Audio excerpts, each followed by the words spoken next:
Olá amigos, amiguinhas, que Deus abençoe a todos e que Jesus, com seu amor e sua luz, nos fortaleça a cada amanhecer com o espírito de sabedoria. Que a paz de Jesus nos envolva. Para o nosso Evangelho de Jesus segundo o Espiritismo, vamos lá no capítulo 7, nos itens 1 e 2. O que se deve entender por pobres de espírito? Bem-aventurados os pobres de espírito, pois que deles é o reino dos céus. Isso está lá em Mateus, capítulo 5, no versículo 3. Então, o que se deve entender por pobre de espíritos? São aqueles que, aspirando à perfeição e comparando o pequenino grau de adiantamento a que chegaram com o ideal a ser atingido, reconhecem o quanto ainda são carentes de progresso espiritual. Então, pobre de espírito é aquele que reconhece a sua pequenez, que ainda não conseguiu atingir. Os pobres de espíritos não são os fracos de inteligência, mas os humildes. E por reino dos céus, o que devemos entender?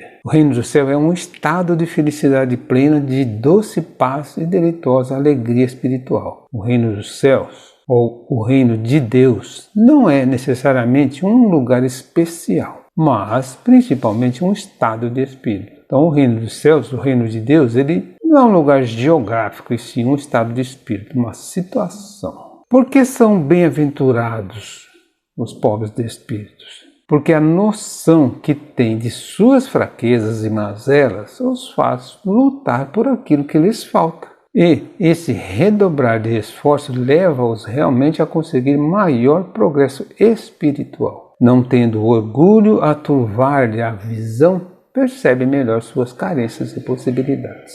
Então os bem-aventurados são aqueles que não são orgulhosos, O orgulho não trava a visão, não cega, e eles conseguem ver que são ainda carentes de conhecimento e procura, através da humildade, crescer. No item 2, a incredulidade zombou desta máxima. Bem-aventurados os pobres de espírito, como tem zombado de muitas outras coisas que não compreende. Por pobres de espírito, Jesus não entende os baldos de inteligência, mas os humildes, tanto que diz ser para estes o reino dos céus, e não para os orgulhosos. Então o meu tem esse termo baldos, Baldos quer dizer necessitado. Então por pobre de espírito, Jesus não entende os necessitados de inteligência, os que têm pouca inteligência, mas aqueles que são humildes. Continuando o nosso texto. Os homens de saber e de espírito, no entender do mundo, formam geralmente tão alto conceito de si próprios e da sua superioridade que consideram as coisas divinas como indignas de lhes merecer a atenção. Então os orgulhosos se acham,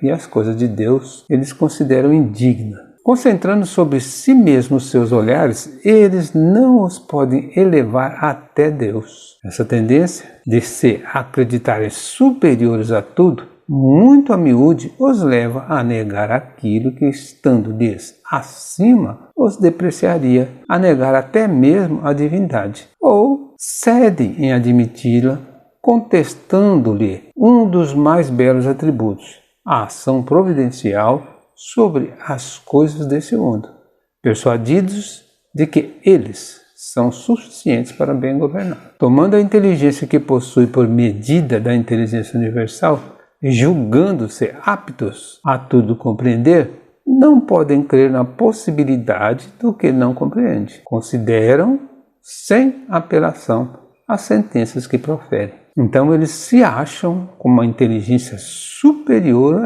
até à divindade e não aceitam ter alguma coisa que conheça mais ou que tenha mais conhecimento, que tenha mais inteligência. Então por que os homens orgulhosos e vaidosos de sua inteligência não conseguem se elevar até Deus? Porque, em função do seu autoconceito que fazem de si, consideram as coisas divinas indignas de merecer a atenção. Os orgulhosos tomam a inteligência que possuem como medida da inteligência universal. Se recusam a admitir o mundo invisível e uma potência extra-humana, não é isso que lhes esteja fora do alcance. É que o orgulho se lhe revolta à ideia de uma coisa acima da qual não possam colocar-se e que os faria descer do pedestal onde se contempla. Então não é que não tenham conhecimento, é que eles acham que isso pode atrapalhar, rebaixá-los. Daí, ou só terem sorrisos de mofa para tudo o que não pertence ao mundo visível e tangível. Então, sorrisos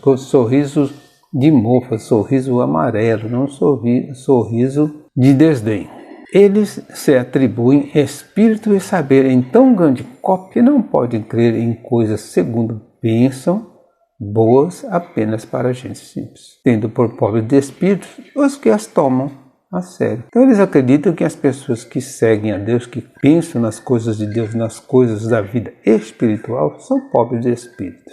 Entretanto, digam o que disserem, forçosos lhes será entrar como os outros nesse mundo invisível de que escarnecem. E lá que os olhos se lhe abrirão e eles reconhecerão o erro em que caíram. Deus, porém, que é justo, não pode receber da mesma forma aquele que lhe desconhece a majestade e outro que humildemente se lhe submeteu às leis, nem os aquinhoar em partes iguais. Então Deus é justo e vai dar a quem merece.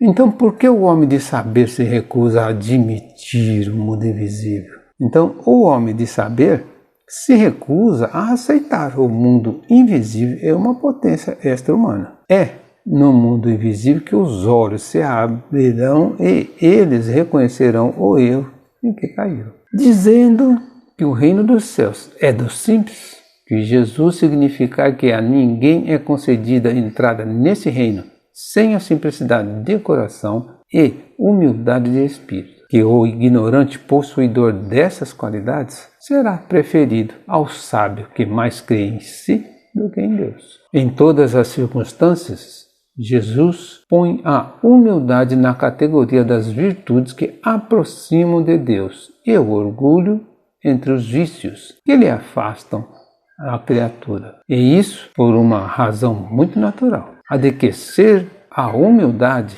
um ato de submissão a Deus, ao passo que o orgulho é a revolta contra ele. Mais vale, pois, que o homem, para a felicidade do seu futuro, seja pobre de espírito, conforme o entende o mundo, e rico em qualidades morais. Serão a ignorância e a baixa condição de vida material que nos conduz ao reino dos céus? Não necessariamente. Não é porque a pessoa não tem conhecimento, não é porque a pessoa não tem bens materiais que ele vai chegar ao reino dos céus. Pois o que na verdade nos conduz a ele é a simplicidade de coração e a humildade de espírito. Jesus pôs a humildade na categoria das virtudes que aproximam de Deus a criatura e o orgulho na categoria dos vícios que dele afastam. A ignorância e a baixa condição de vida material não excluem a vaidade e o orgulho.